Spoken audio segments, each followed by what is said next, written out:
Hoy, kayo pala! Kamusta? Sa panibagong araw, para sa isang makabuluhang kwentuhan, na tiyak na kabupulutan ng aral. Ako si Jade, kasama nyo sa kwentuhan sa araw na ito. Ang pamagat ng kwento ay ang uhaw na uhaw. Nagsimula ang kwento noong unang panahon sa loob ng mainit at naglalagablab na araw, may isang uwak na uhaw na. Kanina pa siya naghahanap ng tubig maiinom. Ngunit sa kasamaang palad, hindi pa rin siya makahanap. Sabi niya pa noon, Ma! Kailan kaya ako makahanap ng tubig? Ngayon, wala pa rin ako nahanap. Sabi ng uwak. Lumipas ang ilang oras. Wala pa rin siyang nahanap. Hanggang sa papadpad siya sa isang lugar kung saan nakita siya isang pitchel na may lamang tubig. Kanya itong nilapitan at sabay-sabing, "Sa wakas! Makakainom na rin ako ng tubig!"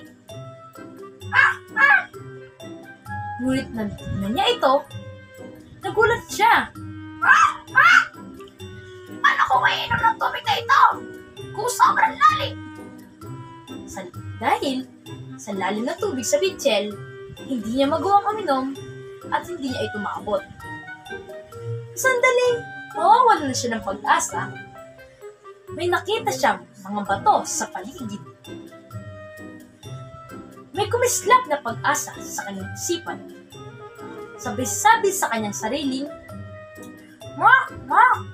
Kung ilalagay ko kaya ang batong ito sa pitcher, tataas ang level ng tubig at maaabot ito ang bibig ng pitcher, na sa gayon, may tibsab ko na ang aking kauhawan at makain na rin ako. Ma! Sabi ng uwak. Kaya't sinubukan at ginawa niya ang sa tingin niya ay makakatulong sa kanyang makainom. Sa bawat batong kanyang inuhulog sa pitchel, pataas ang level ng tubig at nang hulog niya ang pagdating bato, naabot na ng tubig ang level na kaya na makainom. At sabay-sabing, Wak! Sa wakas, makakainom na rin ako ng tubig sa loob ng mahabang panahon. Ininom niya na ang tubig at sabay-sabing, naiptan ko na ang kauhan ko. Makapagsalita na ako. Punong-puno na siya ng enerhiya na dumadaloy sa kanyang katawan. At handa na siya sa isang panibagong paglalakbay.